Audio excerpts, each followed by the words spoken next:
안녕하십니까. 토론 경남 진행의 송지원입니다. 경남에 지역 필수 의사제가 도입됩니다. 8개의 필수 진료 과목 전문의가 경남에 5년 동안 근무하기로 계약을 하면 경상남도가 매달 1인당 500만 원 이상을 지원하는 제도인데요. 오늘 토론 경남에서는 지역 의료 공백을 해소할 마중물이 될 수 있을지 논의해보는 시간 마련했습니다. 오늘 토론에 참여해주신 세 분 소개해드리도록 하겠습니다.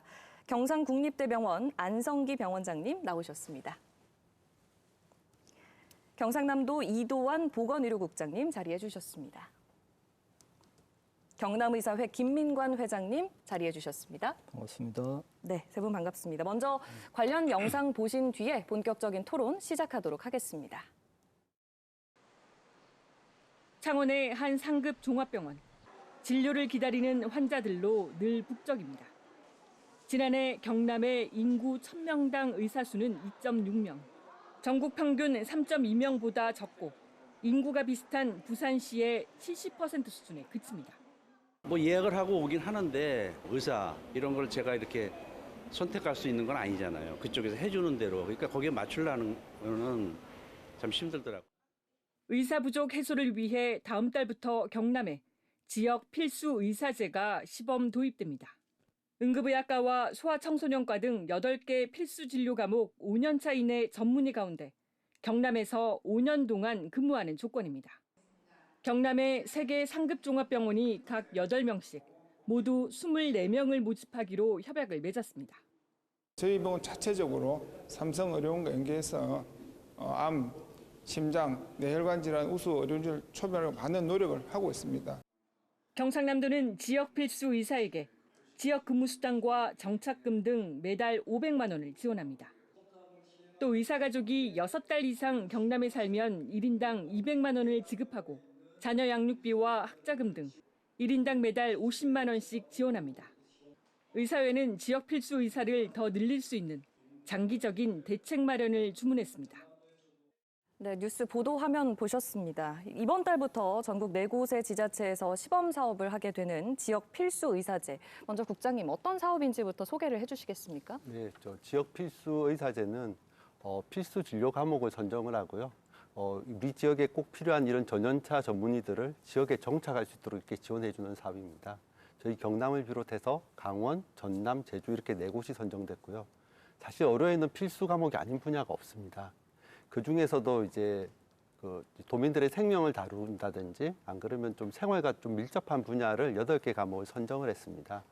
아마 가장 기본이 되는 내외산소라고 하는데 내과, 외과, 산부인과, 소아청소년과 그리고 뇌혈관과 심혈관을 담당하는 신경외과와 심장혈관 흉부외과 그리고 치매 등 노인성 질환을 담당하는 신경과 그리고 응급을 담당하는 응급의학과 이렇게 8개 분야에 대해서 전문의를 채용하는 그런 사업이 되겠습니다. 네, 강원, 전남, 제주, 경남을 비롯해서 4개 지자체에서 이제 시행이 되는데 경남만의 차별화된 점이 또 있다고요? 예, 차트를 보면서 좀 설명을 드리겠습니다. 네. 저희가 이번에 이제 공모 사업을 하면서 좀 부제를 달아서 이렇게 저희가 공모를 했습니다. 부제 제목이 온 드림 닥터 필수 의료 희망 프로젝트라는 이렇게 부제를 담았고요. 여기서 제일 중심이 되는 단어는 온입니다. 온의 의미가 오다는 의미가 있고요. 그 다음에 오퍼레이터 온, 수술하다는 의미가 있고 따뜻한 온 이런 의미를 담아서 우리 지역으로 온 의사들이 수술을 함으로써 우리 지역에 있는 주민들을 따뜻하게 보살펴준다 이런 의미를 담고 있습니다. 그래서 저희가 이제 권역에는 총 3개의 상급 종합병원이 있습니다. 아무래도 진주 쪽에는 경상국립대병원이 있고요. 중부 권역에는 저희 삼성창원병원이 있고 동부권에는 양산 부산대병원이 있습니다. 이게 3개의 상급 종합병원에서 각각 8명씩의 전문의를 채용할 수 있도록 이렇게 지원해 주는 사업이고 이와 관련해서는 원래 국비로는 400만 원의 지역 근무 수당을 이렇게 지원해 주게 됩니다. 근데 저희 도는 이외에도 별도로 추가적인 좀 지원을 더 해주는데요. 의사들에게 동행 정착금이라고 해서 매월 100만 원을 추가로 이렇게 지원을 해줍니다. 그래서 아까 전에 저희 사회자님께서 말씀하셨듯이 500만 원을 지원하고요. 그 외에도 저희 가족 정착을 위해서도 저희가 또 추가적인 지원을 해드립니다.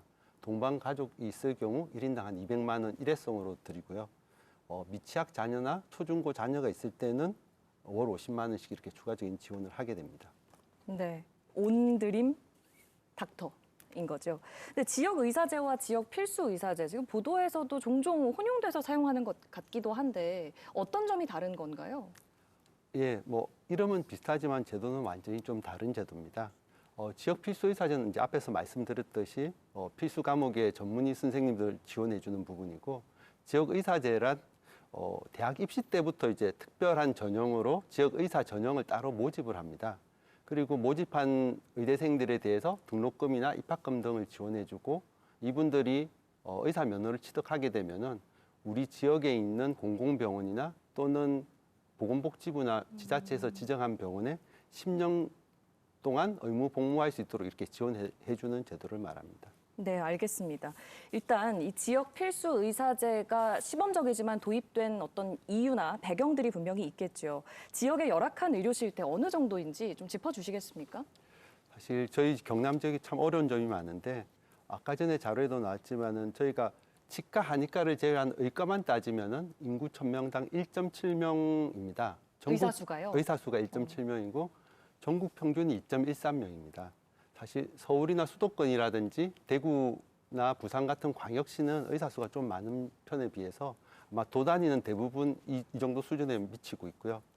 뿐만 아니라 아까 전에 말했던 내외산소, 내과, 외과, 산부인과, 소아청소년과뿐만 아니라 응급의학과까지 좀 전반적으로 좀 의사 수가 부족한 상황이고, 또 저희 지역에는 또 의사 양성도 좀 어려운 점이 있습니다. 저희 경남이 인구가 전국에서 4번째로 많은 데 비해서 의대가 한 곳밖에 없고, 저희 경상국립대도 76명 정도 이렇게 학생을 받고 있습니다. 이뿐만 아니라 저희 전반적으로 의사 선생님들이 고령화되는 것도 좀 큰 문제인데요. 저희가 한 2, 3년 전에 조사를 했더니 평균 연령이 49세였습니다. 아마 지금쯤 되면 아마 한 50대 초반까지 올라갔고요. 그렇겠네요.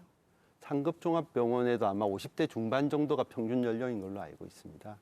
이렇게 좀 어려운 점을 고려할 때 젊은 전문의들이 오는 거는 지역의 의료 공백에 아마 많은 도움이 될 것 같고요. 이런 지역의 전문의들이 계속 지역에 근무한다면은 진료의 연속성이라든지 전문성이 강화될 것 같습니다. 그래서 아무래도 도민들이 지금 수도권으로 의료 서비스를 받으러 많이 가는데 이런 부분이 조금 해소는 될 것 같고요. 네. 사실 이 사업으로 뭐 정말 많은 의료 문제를 해결하기는 좀 어려울 것 같지만은 그래도 이 시범 사업이 좀 활력이 되는 계기가 됐으면 좋겠습니다. 네, 뭐 장기적으로는 더 큰 대책들이 또 필요하겠지만 당장 급한 불 정도는 끌 수 있지 않겠는가 하는 그런 생각도 듭니다. 의료 현장의 목소리 이제 두 분 나오셨으니까 좀 들어봐야 될 것 같아요. 먼저 회장님, 뭐 지역 의료 많이 어렵다, 열악하다 이런 얘기 많이 하는데 어떻게 느끼고 계십니까? 주변에 대학병원에 계시는 우리 교수 의사 선생님들 말씀을 들어보면 이제 더 이상 못 버티겠다 이런 말씀 많이 하세요. 대학병원 시스템 자체가 우리 전공의 선생님들하고 교수 의사 선생님들하고 같이 이렇게 협업을 해서 돌아가야 되는 시스템인데, 전공의 선생님들이 병원을 이탈한 지 지금 1년 6개월 정도 벌써 되어 가니까 그 모든 업무를 교수 의사 선생님들께서 다 도맡아서 해서 하고 계시니까 한계에 도달할 수밖에 없고, 이 한계를 버티다가 이제 사직서를 내고 병원에서 사직을 하시는 분도 점점 많아지고, 또 서울 수도권에서 사직을 해서 거기에 빈자리가 생기면 또 오히려 여기 지방의 대학병원에 계시던 교수 선생님들이 서울에 있는 수도권 대학병원으로 또 옮기는 경우도 있고, 지방에 있는 2차 병원, 종합병원에 어차피 나 혼자서 이렇게 다 도맡아서 할 것 같으면 차라리 2차 병원으로 가서 더 나은 대우를 받으면서 일을 하겠다. 이렇게 지방으로도 이탈하고 수도권 대학병원으로도 이탈하고 이런 게 점점 가속화돼요. 양측으로 다 빠져나가서 지방에 있는 대학병원은 굉장히 어려운 상황입니다. 네. 병원장께도 여쭤볼게요. 비슷한 고충을 가지고 계시죠? 어떻게 현장을 느끼고 계십니까? 예, 잘 아시는 바처럼 지난해 의료 대란이 이제 시작되고 실질적으로 의료진을 비롯해서 전 직원들이 정말 힘든 시기를 겪고 있고요. 또 하나는 전 국민이 사실은 특히 환자와 그 가족분들도 어려운 시기를 겪고 있다고 생각을 합니다. 저희 병원만 해도 원래 인턴 레지던트 전공이 156명이 이제 근무를 해야 되는데 실질적으로 지금 22명밖에 근무를 하고 있지가 않습니다. 또 이런 사태가 장기화되면서 더 심각한 문제는 이제 남아있는 의료진이 번아웃 현상을 호소하고 있기 때문에 잦은 당직도 있고 업무 부담으로 인해서 의료진들의 피로가 점차 이제 가속화되고 있어 추가적인 의료 공백이 이제 심각하게 우려되는 이제 수준입니다. 이제 저희처럼 중증 고난도 희귀 질환 환자를 치료하는 지역의 최종 책임 치료 기관이지 않습니까? 그렇죠. 그 전문의도 배출하고 우리 기관 인력의 양성 기관인 지역의 이 대학병원이 흔들리면 지역 의료 시스템 전체가 이제 흔들리게 됩니다. 그래서 따라서 최대한 빠른 시일 내에 이 의정 갈등이 봉합되어서 이번 달, 다음 달까지는 어쨌든 정상화를 위한 단초를 반드시 마련해야 할 것이라고 생각합니다. 네, 맞습니다. 근데 이런 상황에서 지역 필수 의사제 시범 사업은 이제 당장 7월부터 시작이 되는 건가요? 네, 그렇습니다. 7월부터 시작되고요. 연말까지 24명을 채용할 계획으로 있습니다. 이와 관련해서 저희 지난주 6월 25일 날 저희 3개 병원 병원장님과 그리고 저 의사회장님 그리고 도지사님이 공동 업무 협약을 했고요. 그다음에 여기 여러 가지 문제들은 저 병원에서 의견 주시는 부분 그런 부분 반영해서 시행할 계획으로 있습니다. 아, 그럼 그 자리에 이미 병원장님하고도 뭐 안면이 있으셨겠네요. 네. 아, 그렇군요. 근데 이제 국비 예산이 애초에 43억 원에서 13억 원으로 깎이면서 지원 대상이 이제 기존에는 250명 정도였는데 96명으로 줄었다는 건 좀 아쉬운 부분인 것 같아요. 예, 그렇습니다. 지금 시범 사업이기 때문에 네. 조금 줄었지만은 아마 조금 더 확대될 것으로 예상하고 있습니다. 네, 이제 두 분께 이제 단도직입적으로 여쭤볼게요. 우리 지역 필수 의사제 당장 7월 달부터 도입이 됩니다.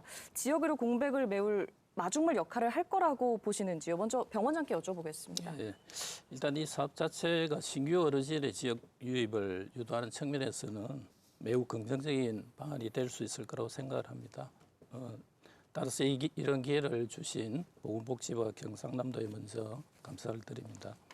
다만 이제 현장에서 생각하고 있는 우려스러운 부분을 말씀드리자면 신규 어르신 유입도 중요하지만 기존에 근무하고 있는 교수인들이 이탈하지 않도록 하는 것이 병원 운영에 있어서 더 중요하다고 볼 수 있습니다. 전문의를 따고 한 10년, 20년 이렇게 된 교수님들은 각 병원에 어떻게 보면 중추적 핵심적인 역할을 하는 교수님들입니다. 그런데 그동안 이제 전공이 없이 열악한 환경에서 이렇게 사명감으로 버텨오시다가 이 연령대 교수님들이 특히 업무 과중이라든지 수도권 대학병원의 러브콜도 있고 또 그리고 지역병원과 임금 격차 등으로 계속 사직이 점차 늘고 있다는 것이 상당히 안타까운 현실입니다. 그래서 기존의 교수님들이 역차별을 받고 임금 역전 현상이 발생할 수 있는 우려가 있습니다. 그래서 이제 첫 시작이긴 하지만은 기존에 근무 중인 의사들에도 좀 적응을 시켜 주시고 지역 필수 의사에 대한 자기 요건을 조금 더 완화를 시켜줘서 이러한 부분에 대한 그 보완책이 네. 마련되어야 될 것이라고 생각합니다. 진입장벽 얘기를 해주셨으니까 잠시 뒤에 뭐 이런 보완점에 대한 의견 좀 여쭤보겠습니다. 회장님 어떻습니까? 지역 필수 의사제 시범 도입 좀 도움이 될 거라고 보세요? 뭐 일단 프로그램 시작할 때 잠시 멘트가 나갔던 게 있는데 이 지역 필수 의사제는 사실 단기 정책이죠. 이걸 가지고 계속해서 뭐 어떻게 해서 지역 필수 의료를 살릴 수 있을 거다라는 것은 사실상 힘들다고 보고요. 그래도 지역 필수 의료를 살리기 위해서 뭐라도 해보자라는 뜻에서 이런 제도를 만들어 주신 거는 굉장히 긍정적으로 생각하고 예, 뭐 환영해야 될 일입니다. 근데 장기적으로 보았을 때는 주로 이제 지역 필수 의사제 말씀 나오는 게 이제 금전적인 지원, 그렇죠. 뭐 정주 여건 네. 이런 거를 말씀을 많이 하시는데 저희 의사들이 이제 결국에는 필수 의료를 하는 전체적인 대한민국 필수 의사가 많아져야지 이것도 장기적으로 해결이 되지 않겠습니까? 그러려면은 왜 이 필수 의료를 선택하지 않는지에 대한 대책, 그러니까는 뭔가 돈보다 더 중요한 뭔가가 있지 않겠느냐에 대한 근본적인 고민이 있어야 될 것 같아요. 그러니까 필수 의료를 선택하지 않고 좀 더 편한 길로 가고자 하는 이러한 세태, 이런 거를 좀 해결을 하고 그럼에도 불구하고 필수 의료를 하겠다고 선택하는 의사들에 대해서 네. 이 돈을 제외한 무엇이 그들의 선택을 막고 있는지에 대해서 충분한 고민과 그 부분을 해결해 주어야 필수 의료가 더 살아나지 않을까라고 네. 생각을 합니다. 일단 기존 근무 인력의 이탈을 막는 방법에 대한 얘기해 주셨고 필수 의료 자체를 기피하는 그 현상 그 자체를 조금 더 바꿔야 하지 않겠느냐라는 네. 지적을 해 주셨습니다. 인력난에 대한 얘기를 조금 더 해볼게요. 일단 지역은 뭐 수억 원대 연봉 주겠다 이렇게 해도 사실은 제대로 된 그 인력을 모시기가 어려운 상황 아닌가요? 예, 맞습니다. 저희 병원을 포함해서 지역에 있는 모든 병원들이 겪고 있는 공통적인 상황이라고 생각합니다. 뭐 이유에 여러 가지 있겠지만은 제일 그 중에서도 청년들의 수도권 선호 현상이 제일 큰 요인으로 작용하지 않나 생각합니다. 그쪽에는 인적, 물적 그런 인프라들이 집중적으로 다 갖춰져 있고요.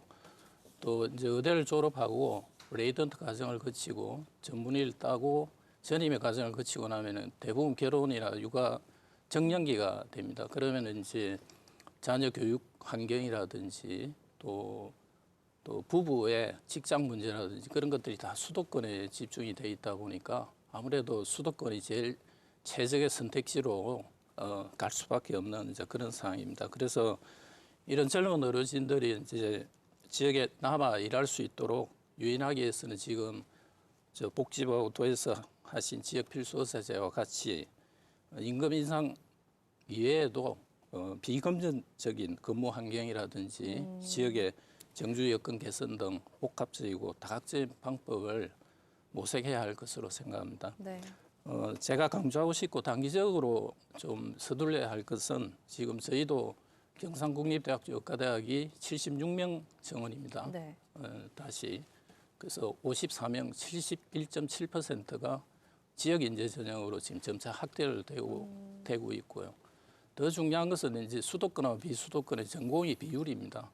이제 비수도권의 전공의가 많아야 전공의를 마치고 그 지역에 정주할 가능성이 굉장히 많습니다. 그래서 이 부분을 정말 서둘러야 될 부분이라고 생각을 하고요. 네. 근데 사실은 이제 정주 여건에 대한 것들을 이제 단기적으로 해결하기는 사실은 또 어려운 부분도 있는 것 같기는 합니다. 회장님께 계속 질문 드릴게요. 네. 지금 2년째인 의료 대란에 전공의 이탈과 또 전문의 부족 현상에서 필수 과목별 전문의를 제대로 수급할 수 있을지 여기에 대해서도 사실 우려가 나오는 것 같거든요. 이건 뭐 당연히 힘들다고 보는 게 맞습니다. 지금 의료 대란 사태가 1년 6개월 정도 지속되고 지금 당장 내년 3월에 전문의가 거의 안 나온다라고 봐야 되는 게 맞는 거고요. 결국 내년 3월에 전문의 자격증을 가지고 있는 사람은 군에서 제대하는 군의관이나 공보위들이 다시 대학병원으로 복귀하는 그 정도 인력밖에 안 되는 거거든요. 그러면은 각 대학병원마다 모든 상황이 똑같기 때문에 이 군에서 제대하는 전문의 인력들이 수도권부터 당연히 가겠죠. 뭐 모든 지금 직역의 세태가 모두 수도권으로 몰려가는 상황이기 때문에 의사 직역도 마찬가지로 수도권에 자리가 있는데 굳이 이렇게 내려오려고 하지는 않을 것이다. 근데 내려오라고 저희가 이런 지역 필수 의사제를 도입을 해서 그분들을 모시려고 노력을 하는 건데 그럼에도 불구하고 아까 말씀드렸던 돈보다 더 중요한 무언가가 있기 때문에 수도권으로 먼저 선택할 가능성이 높고 그래서 이 지역 필수 의사제에서 젊은 전문의 이 조건을 보면 전문의 자격을 딴 지 1년에서 5년 차 미만으로 했는데 저는 이게 세부 규칙에서 이 부분을 빨리 좀 수정을 해야 되지 않을까라고 생각을 하고요. 아까 우리 안성기 병원장님께서 잠시 말씀하셨는데 기존에 근무하던 인력들의 박탈감이 있기 때문에 제가 지금 이 말씀을 드려도 될지 모르겠는데 저는 이제 만약 건의를 한다면 차라리 한 3년 차 이상의 전문의를 오히려 이 지역 필수 의사제에서 모시는 게 좋지 않을까. 그래서 펠로우를 수도권에서 있는 대학병원에서 수련을 하고 차라리 대학병원에서 전임의 과정을 펠로우 과정을 마친 사람들을 지역에 있는 대학병원으로 모셔가지고 계속해서 하는 게 낫지 않을까 싶고 이게 지금 이제 5년 차 미만의 전문의를 5년간 계약을 하는 걸로 되어 있는데 이게 갓 전문의를 따도 뭐 훌륭한 의사이지만 5년간의 경험을 쌓으면 더 훌륭한 의사가 되겠죠. 그렇죠. 그렇죠. 그러면은 정말 이제 의사로서의 전성기가 시작된다고 봐야 되는 겁니다. 한 40대 초중반 나이가 정도 되는데 그때부터 한 20년 정도가 의사로서의 전성기 기간인데 그때가 되면 이제 계약이 만료가 되는 거거든요. 그럼 그때 계약이 만료가 되고 나서 다시 이 지역에 계속 남을 수 있을 것인가라는 걸 고민을 해봐야 되는데 현실적으로 그러면은 만약 이 제도가 끝나고 다른 제도가 없다면 기존에 있던 받던 급여가 뚝 떨어지는 거예요. 그죠? 그렇죠. 그러면 현실적으로 자기 소비, 지출, 뭐 저축 이런 게 그런 패턴에 맞춰져 있다가 이게 이제 지원이 끊기면은 어떻게 해야 되지? 그러면은 소비도 줄이고 지출도 줄이고 이렇게 현실적으로 다시 그쪽으로 돌아갈 건지 아니면은 다시 내 급여에 맞춰서 다른 일자리를 또 찾아야 될지 현실적인 고민을 할 수밖에 없는 거거든요. 그러면 뭐 3년 차 이상으로 이렇게 어떤 조건을 완화하거나 좀 변경을 했을 때는 이런 문제가 해결될 수 있을까요? 저는 차라리 미만으로 하는 것보다는 3년차 이상의 예. 중견 교수 의사 선생님들을 더 설득해서 오랫동안 붙들어 두는 게 더 더 현실적이다. 현실적이고 더 효과가 있을 것이다라고 어. 생각을 합니다. 병 원장님도 마찬가지의 기준을 좀 생각하고 계십니까? 이제 아까 진입 장벽 완화에 대한 얘기를 하셨는데 현행은 말씀하신 것처럼 5년 차 이내의 전문이잖아요. 그러면 뭐 구체적인 기준 같은 걸 한번 생각해 보셨습니까? 그 구체적으로 생각하지는 않고 예. 이제 실질적으로 저희 병원에서 근무하고 있는 어르신 중에는 훨씬 아까도 말씀드렸듯이 전문의 취득 후에 10년 내지 20년 이런 그 교수님들이 굉장히 학회 활동도 그렇고 환자 보는 그런 부분에서도 굉장히 완숙이 돼 있는 그런 시기입니다. 그런 분들을 잡아야 되는 현실이고요. 그런 분들이 개원을 한다든지 2차 병원에 이렇게 가서 어느 역할을 할 수 있겠지만 최종 치료 기간만큼의 그런 일을 하실 수가 없거든요. 그래서 어떻게 보면 그런 그 교수님들을 이렇게 잡는 것이 훨씬 이제 지역민들한테는 양질 의료 서비스를 제공할 수 있는 수가 있습니다. 아, 예. 예, 또 하나는 이제 그 중증 필수 의료 관련해서 사실은 뭐 대학병원이라는 게 이제 저희가 이제 필수 의료라는 게 국민 생명하고 관련돼 있는 과만 지금 필수 의료과고 지금 8개를 선택을 했는데 뭐 병리과도 필수과고 뭐 정신건강학과도 필수 다 마찬가지입니다. 어느 하나가 무너지면은 그 대학병원이 이게 돌아가지를 않습니다. 그래서 제가 말씀드리는 그 이야기는 중증 필수 의료 관련 수가도 대폭 인상을 하지만은 플러스 지역 수가를 이제 좀 신설을 해서 이런 지역 그 수가를 그 지역 의료진에게 인센티브로 수당으로 직접 혜택이 돌아갈 수 있게 하는 것이 그분들이 그나마 자긍심을 가지고 일을 하실 수 있지 않나 그렇게 생각합니다. 물론 뭐 지역 필수의사 이 지금 초입 단계이기 때문에 그렇죠. 그 부분도 예. 굉장히 뭐 좋은 선택지라고는 예. 생각을 하고 있습니다. 새로운 화두를 던져 주셨습니다만 일단 이것부터 좀 여쭤볼게요. 이제 두 분은 계속 얘기하시거든요. 진입 장벽 좀 낮추거나 아니면 아예 뭐 3년 차 이상 정도 중견급의 교수님들 모시는 게 낫지 않겠느냐 하셨거든요. 원래 이 제도를 할 때 저희도 예. 참 인원 새로운 인력의 확보에 대한 어려움 때문에 고민을 많이 아, 했었고요. 그럼요. 예. 원래 보건복지부는 원래 3년차 미만이었습니다. 그래서 저희가 좀 더 확대를 건의를 했는데 5년차까지 좀 늘어났던 부분이고 또 그다음에 사실은 이제 전문의들 보통 이동을 할 때 채용을 할 때 3월 달에 이제 면허를 취득하기 때문에 많이 이동하십니다. 그래서 신규라도 금년도 3월에 새롭게 들어오신 분들은 신규로 인정해 달라고 이렇게 저 복지부에 건의해 놓은 상태고 그런 부분은 지금 복지부에서도 아마 좀 긍정적으로 검토하고 있는 상황입니다. 그리고 또 아까 전에 말씀하셨듯이 이제 기존 인력과의 형평성 문제라든지 계약 만료 후에 이런 연속성 보장 부분도 네. 사실은 복지부도 그런 부분을 좀 잘 인지하고 있고요. 그런 부분에 대한 대책도 조금은 논의는 하고 있는 단계고 아마 이 사업을 진행하면서 또 나왔던 문제들은 다시 재검토할 그런 예정으로 있습니다. 네. 근데 병 원장께서 이제 지역 수가에 대한 예. 별도로 정해야 된다 이런 네. 얘기도 하셨거든요. 혹시 이런 얘기도 지금 논의가 오가고 있습니까? 아마 이런 이야기도 논의가 오가는 걸로는 알고 있습니다. 근데 이런 부분들이 이제 건강보험료와 관련된 부분입니다. 그래서 사실은 그렇죠. 수가에 대한 부분이니까 이제 전반적으로 다 올린다면은 건강보험료를 또 많이 내거나 아니면 개인 부담을 들어야 되는 문제가 있기 때문에 그러니까 각계각층의 의견을 뭐 심평원이라든지 건강보험공단이라든지 보건복지부에서 여러 가지로 또 이렇게 좀 수렴하고 있는 걸로는 알고 있습니다. 네, 알겠습니다. 보다 이제 근본적인 해결책에 대한 이야기를 나눠보겠습니다. 보다 근본적으로는 필수 의료 분야의 사법 리스크를 줄일 방안도 필요하다고요. 어떤 얘기입니까?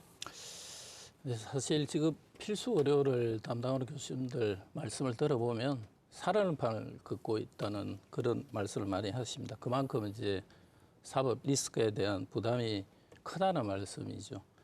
그 이러한 사법 리스크 때문에 방화 진료도 생기고 또 필수 의료 기피 현상을 초래해서 지역 의료와 공공 의료가 같이 붕괴될 수밖에 없는 그런 상황입니다. 그래서 저희 같은 의료원의 입장에서는 경미하거나 아주 불가항력적인 결과에 대해서는 형사 책임을 배제하고 정말로 중대한 과실이 있다든지 고의로 인했다든지 그런 데 한정해서 형사처벌을 허용하는 방향으로 가야 되지 않겠나 하는 생각이 들고요. 물론 환자분이나 그 가족분 입장에서 서로 만족할 수 있는 어떤 중립적인 분쟁 조정 기구가 만들어져야 되고 그걸 비형사적으로 해결을 유도해서 의료인도 무분별한 형사처벌을 방지하고 그다음에 의료인이 책임 있게 환자를 진료할 수 있고 또 환자 측면에서는 환자 권리도 보호하고 그렇게 함으로써 국민 건강 증진이라는 공익을 달성할 수 있는 그런 제도적 해법이 만들어져야 되겠다고 그렇게 생각을 하고 있습니다. 그러니까 이 사법 리스크는 그런 거죠. 이제 의료 사고가 발생했을 때 법적 책임을 강하게 부담하게 되는 행위를 얘기하는 건데 먼저 다른 질문 드리기 전에 회장님께 한번 여쭤볼게요. 네. 실제로 그 뭐 응급 의사들이나 아니면 뭐 외과, 산과 의사들은 어떤 뭐 형사 처벌을 받을까봐 뭐 적극적인 의료 행위를 못하는 그런 일들이 많이 벌어집니까? 제가 예를 한번 들어볼게요. 예. 뭐 공교롭게도 우리 병원장님하고 저가 둘 다 이비인후과 의사거든요. 아, 그렇군요. 그래서 쉽게 그냥 목에 큰 암덩어리가 생겼다고 생각하겠습니다. 어떤 환자분이 그렇게 오셔가지고 병원장님은 그 암덩어리를 완벽하게 다 제거를 하기 위해서 최선을 다해 수술하시고 그 암덩어리 주변에 있는 혈관과 중요한 신경이 있었습니다. 근데 암덩어리를 완벽하게 제거하기 위해서 최선을 다하다가 실수로 그 혈관도 손상이 가고 신경에도 손상이 가서 환자분에게 영구적인 장애가 좀 남았습니다. 하지만 암덩어리는 완벽하게 제거했습니다. 수술이 잘 끝나고 환자는 생존했는데 영구적인 장애에 대해서 소송이 들어옵니다. 저는 그 암덩어리를 제거하는데 신경을 다치지 않게 일부 암종을 남기고 적당한 선에서 닫고 나왔고 환자분은 남아있는 암종 때문에 암종이 재발해서 얼마 네. 못 가고 돌아가셨습니다. 저는 소송을 당하지 않았습니다. 누가 좋은 의사입니까? 환자를 위해서. 그러면 그 적극적인 의료 행위를 위해서라도 어떤 의사에게 가해지는 형사처벌 리스크 같은 것들은 제거돼야 한다고 보시는 거겠군요. 의사가 소신껏 진료를 하고 정말 불가항력적인 그런 실수에 의해서 그런 영구적인 장애나 뭐 후유증이 생기면 그 부분에 대해서는 어느 정도 인정을 해줘야 된다라고 생각을 하고 우리 의학 드라마 보면 그 드라마 주인공은 정말 전지전능한 의사입니다. 단 한 번의 실수도 없고 완벽하게 환자를 파악해서 모든 환자를 다 살려내고 실수도 없고 그런 건데 현실에 있는 의사는 신이 아닙니다. 저한테도 진료받으러 오시는 뭐 분들은 머리가 아파요. 왜 아파요? 이렇게 대뜸 물어보십니다. 그 수만 가지 원인 중에 그냥 의사는 물어보면 알 거야, 대답해 줄 거야 라고 생각하시고 막연하게 의사들에게 신과 같은 전지전능한 의료 행위를 기대를 합니다. 근데 현실의 의사도 사람이기 때문에 누가 환자한테 해를 끼치고 싶겠습니까? 적극적으로 치료를 해서 환자를 살리고 싶은데 적극적인 치료를 하는 와중에 누가 어떤 의사가 수술해도 실수를 할 수도 있고 리스크가 있는 부분을 수술을 하다가 문제가 생겼으면 그 부분에 대해서는 인정을 해줘야 되는 거거든요. 근데 지금은 알겠습니다. 의료 현실이 일단 그런 일이 있으면은 소송부터 하고 보는. 그래서 무죄로 나오면은 뭐 할 수 없지 뭐. 근데 그 소송을 당하는 의사는 그 소송이 시작되면 한 2, 3년간 계속 시달려야 되거든요. 그런 부분이 반복이 되면 아, 이거 나 못하겠는데 이렇게 될 수밖에 없는 네. 거거든요. 사실 뭐 환자나 환자 가족에 대한 뭐 생각도 이렇게 공감도 가는 부분이기는 하고요. 필수 의료 분야를 기피하는 이유 가운데 하나가 이 형사처벌 리스크라는 지적을 해주신 건데요. 어떻습니까? 다른 나라 제도는요? 예, 일단 저희 대한민국 1인당 의사 기소 건수를 조사한 게 있는데요. 일본의 265배, 영국의 895배에 달한다는 연구 결과가 있습니다. 이게 물론 뭐 절대적인 수치가 아니라도 그만큼 우리나라는 처벌 중심의 의료 분쟁 해결 방식이 많다는 것을 이제 방증하는 것입니다. 반면에 이제 일본하고 미국, 유럽 등 주요 선진국의 의료 사고에 대해서 기본적으로 아까 말씀드린 대로 중과실에 한해서만 형사 책임을 인정하는 분위기입니다. 최선을 다한 의료진에게는 사법적으로 보호를 해줘야 되고 환자나 그 가족의 권리를 신속하게 구제할 수 있는 다른 장치들이 이미 마련이 되어 있다는 것입니다. 일본의 사례도 마찬가지. 일본은 굉장히 악의적인 경우가 아니면은 형사소송을 하는 사례가 거의 없다고 되어 있고 미국도 거의 민사소송으로 해결을 하고 있고요.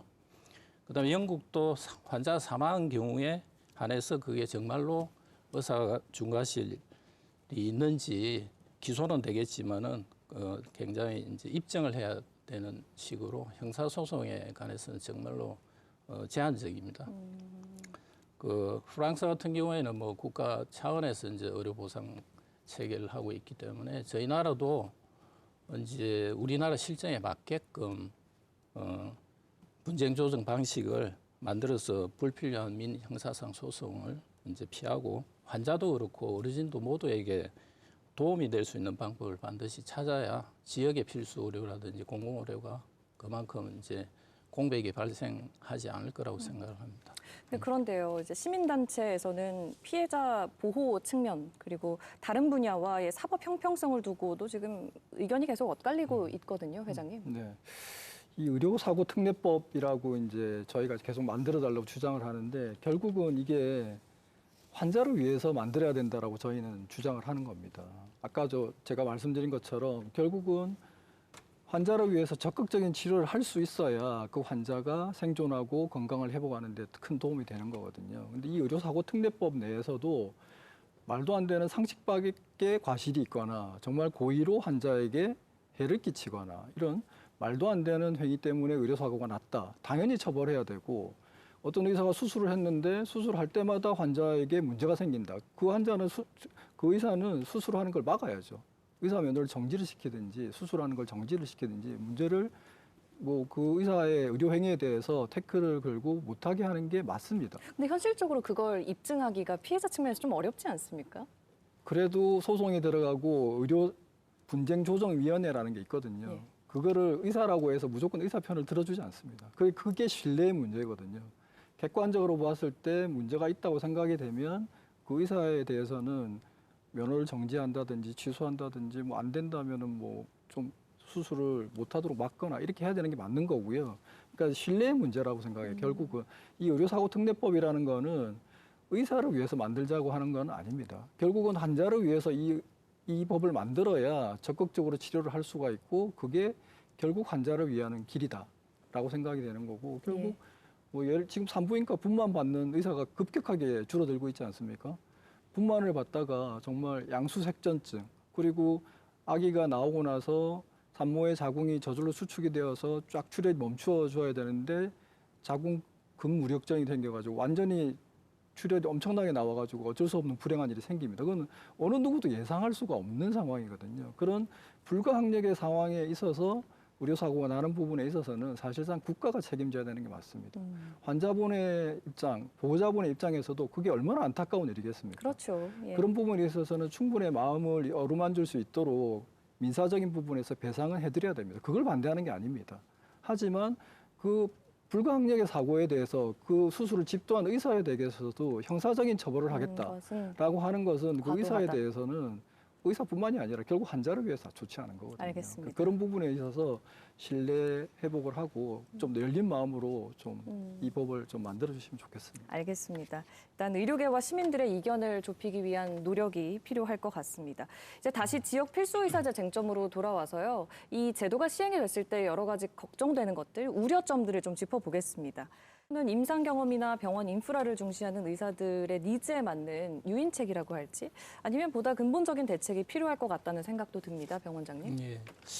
그래서 저 역시도 저희 병원이 이제 좀 더 나은 병원으로 만들고자 병원 내 노후화된 시설이라든지 장비 그런 투자를 많이 하고 또 전공에 대한 수련 환경 개선을 통해서 이런 인프라들을 이제 확충하고자 해서 지역의 의료진을 유인하고 또 장기적으로 치료할 수 있게 하는 게 매우 중요한 방안이라고 생각합니다. 다만 이제 이를 위해서는 재정이 여력이 뒷받침이 되어야 되는데 사실은 공공의료기관이라는 한계 때문에 국립대병원의 특성상 저희가 자체적으로 아무리 노력을 해도 여의치 않은 게 현실이고요.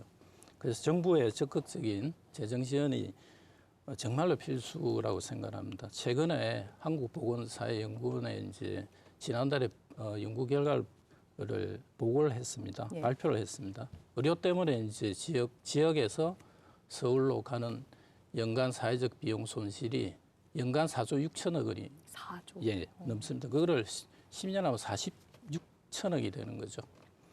그래서 그 수도권 현상이 그만큼 이제 경향이 뚜렷하다는 이야기고 그 연구 결론은 뭐냐 하면은 정부가 지역 국립대병원에 정말로 적극적으로 지원을 해서 지역 국립대병원이 그 지역의 중추적 의료기관이 되고 그다음에 그 지역 협력 병원들과 네트워크를 잘 구축을 해서 정말로 지역 의료가 공백이 안 생기게끔 또 설문조사에서도 국민의 80%가 지역 국립대학교 병원을 키워야 된다. 네. 그래서는 정부가 지원을 적극적으로 해야 된다는 이제 그런 연구 결과를 발표를 했습니다. 그래서 저희 병원도 나름대로 이제 자구적인 노력을 하겠지만은 그런 정부의 적극적인 재정 지원이 이제 뒷받침이 된다면은 젊은 의사들이 물론 뭐 교육이나 이런 인프라가 좀 덜 갖춰져 있더라도 자긍심을 갖고 국립대병원의 지역 병원에서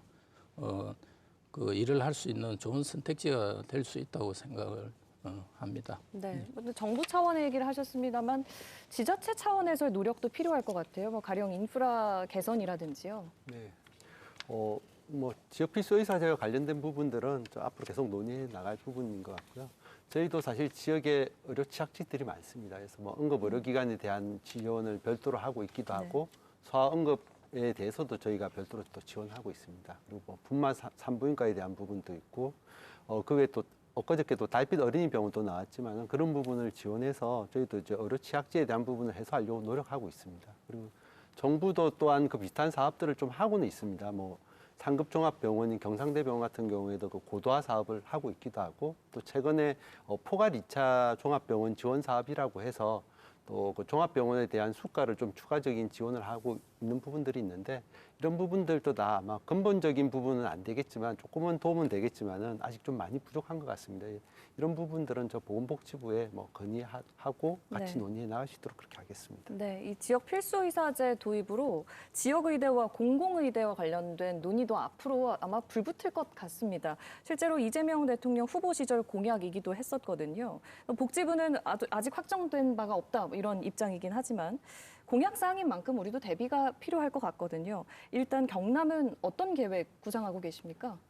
예, 저희도 대통령 공약으로 그 의대 신설 확대 부분을 저희 건의한 바가 있고요. 사실 뭐 의대도 중요하지만 지역에 필요한 의료 인력 확보하는 게 제일 중요한 부분입니다. 거기에 대한 후속 대책으로 의대 확대하는 부분이라서요. 이런 부분은 저희도 같이 검토를 하고 있고, 그다음에 아마 국정기획위원회에서도 공공의대라든지 지역의사제 그리고 지역의대 신설 이런 부분들을 논의하고 있는 걸로 알고 있습니다. 근데 이 부분이 좀 간단치 않은 문제인 게 또 앞으로 그 추계되는 보건 인력에 대한 부분도 조사를 해야 되고요. 또 개별법을 더 다 만들어야 되는 부분이 있습니다.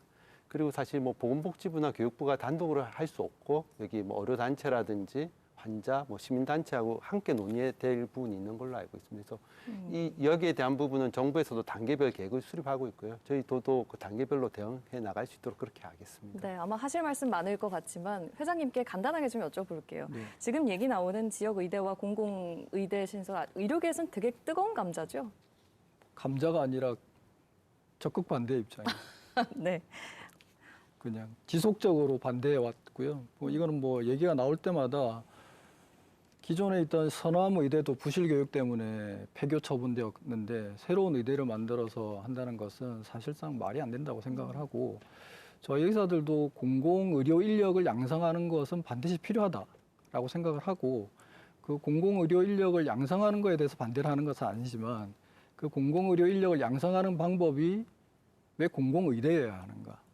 라는 거에서 근본적으로 물어보는 거거든요. 그래서 저희가 생각하는 공공의대를 짓겠다는 이유는 정치적인 이유밖에 없습니다. 단 하나. 그 지역에 대해서 의대를 하나 신설해주면은 정치적으로 더 표가 나오는 거예요. 그렇기 때문에 항상 선거 때마다 공공의대, 의대 신설, 지역의대 그 문제가 항상 나오는 거거든요. 근데 지역 전국에 있는 40개 의과대학의 정원을 가지고 그 정원을 이용을 하든지 아니면 일부 공공의료 인력 양성을 위한 정원을 조금 더 주든지 해서 기존에 있는 의과대학을 이용해서도 충분히 공공의료 인력을 양성할 수 있는데 왜 굳이 없어도 되는 공공의대를 왜 지어야 되는가? 라고 항상 저희는 질문을 하면 그 질문에는 답을 못 하세요. 예. 그렇지만 항상 네. 선거 때만 되면은 이 문제가 나옵니다. 아마 이 지역 의대나 공공의대 신설은 저희가 따로 한번 또 모시고 네. 이야기 나눌 정도로 좀 큰 주제인 것 같아서요. 이 정도로 얘기를 나눠보고요.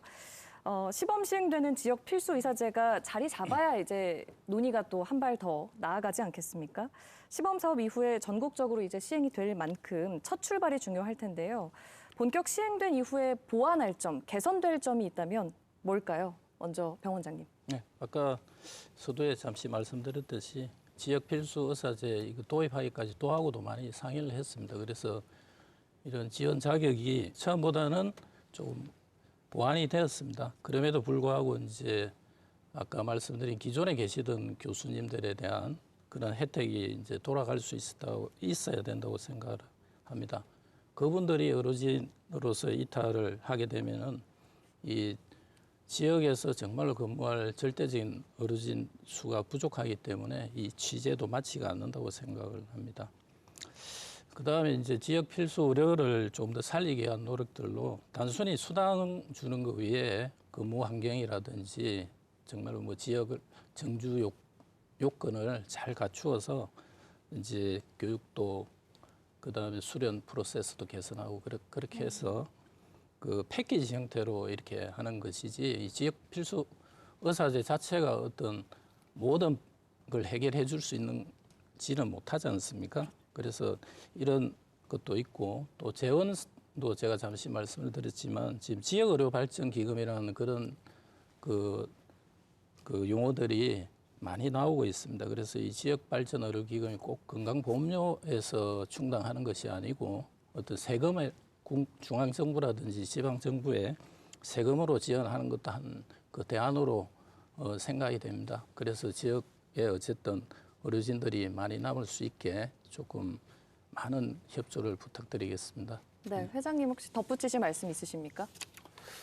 저희는 이제 국장님하고 병원장님하고 이 지역 필수 의사 때문에 여러 번 만나서 이제 오늘 얘기가 나왔던 부분을 여러 번 이제 대화를 많이 하셨어요. 했거든요. 예. 그러면 저희들끼리는 다 공감이 됩니다. 이 제도가 시행되는 것은 대환영이고, 네. 근데 이 제도를 시행하는 몇 가지 세부적인 문제에 있어서 뻔히 예상되는 문제가 있기 때문에 이 부분을 좀 수정이 되어야 되지 않겠나라고 저희는 다 공감을 해서 건의를 하는데 결국은 그 수정이 되질 않습니다. 결국은 뭐 지금 여러 가지 정치적인 상황, 사회적인 상황과 맞물려서 그렇겠죠. 하지만 이 부분에 대해서는 충분히 이제 수정이 잘 될 거라고 기대를 하고 시행을 해야 됩니다. 그리고 수정이 안 되면은 이거는 진짜 실패할 겁니다. 네. 수정이 안 된다면. 네, 그렇습니다. 국장님은 이제 정부에 계속 건의하는 그런 역할을 해주셔야 되겠네요. 네, 저희도 뭐 보건복지부도 담당 부서도 자주 찾아가고 저희도 열심히 소통하고 있습니다. 그리고 뭐 보완되는 부분들도 보건복지부도 적극적으로 좀 잘 검토하고 있습니다. 여기 지역 현장에서 나온 이야기는 잘 전달할 수 있도록 그렇게 하겠습니다. 네, 그럼 시범 사업 종료되고 이제 본격 시행 전에 이런 수정 사항들이 좀 반영될 수 있을 거라고 기대하세요? 네, 지금 아직 확정은 안 됐지만은 네. 저희가 건의한 내용들 중에 한 몇 가지는 좀 반영될 수 있을 거라고 생각하고 있습니다. 네, 사실은 오늘 토론에서 큰 주제들이 많이 나와서 시간이 좀 부족하다라는 생각도 들기는 했습니다. 일단 토론을 마무리하는 의미에서 오늘 키워드로 좀 정리를 해볼까 하는데요. 지역 필수 의사제는 네모이다. 이 네모를 채워주시면 되겠습니다. 국장님께 먼저 여쭤볼게요. 지역 필수 의사제는 네모이다. 온 드림 닥터이다. 네. 지역에 온 의사들이 오퍼레이터 온에서 수술을 해서 지역 주민들을 따뜻하게 보살펴준다는 뜻이고 저희 주민들을 위한 저 의료 서비스가 오프되지 않고 항상 온 될 수 있도록 저희가 노력하겠습니다. 아, 경남만의 또 차별점 이 질문과 거의 수미상관이었군요. 네. 네. 다음으로 병 원장님께 여쭤볼게요. 지역 필수 의사제는 네모이다. 예, 저는 촉진제라고 하겠습니다. 앞서 말씀드렸던 대로 이런 필수 의료를 활성화시키기 위해서는 이 하나만으로는 부족하고 정말로 여러 가지 다양한 제도와 유인책이 이제 동반되어야 할 것입니다. 그리고 무엇보다도 지역 의료가 살아남기 위해서는 의료 정책이 지역 의료 현장 전문가의 목소리를 충분히 반영을 해야 그게 지속 가능할 수 있다고 생각이 듭니다. 이번 지역 필수 의사제 사업이 지역의 필수 의료를 살릴 수 있는 좋은 출발점이 되고 촉진제가 되길 기원합니다. 네, 저도 같은 마음입니다. 마지막으로 회장님께 여쭤볼게요. 지역 필수 의사제는 네모이다. 지역 필수 의사제는 수리가 필요한 양날의 검이다. 잘 쓰면 우리 지역 필수 의료를 살리는 아주 좋은 칼이 될 수 있지만 잘못 쓰면 기존에 그나마 남아 있는 지역 필수 의료를 더 어렵게 만드는 잘못된 칼이 될 수도 있어서 빠르게 올바른 수리가 필요할 것 같다. 이렇게 말씀드리겠습니다. 네, 앞으로 공공의대나 지역의대와 관련해서 또 한 번 또 세 분 모시겠습니다. 오늘 말씀 잘 들었습니다. 감사합니다. 지역 필수 의사제가 자리 잡기 위해서는 의료진이 안심하고 진료할 수 있는 환경, 또 전문성을 발전시킬 수 있는 인프라 확충 등 앞으로 개선해야 할 것도 많은 것 같습니다. 하지만 시작이 반이라고 하죠. 지역 필수 의사제가 지역 의료 공백을 메울 마중물이 되고 경남도민이 언제 어디서든 안전하고 질 높은 의료 서비스를 받을 수 있는 날이 오길 희망합니다. 이 방송은 KBS 뉴스 경남 채널에서 다시 보실 수 있습니다. 시청해주신 여러분 고맙습니다.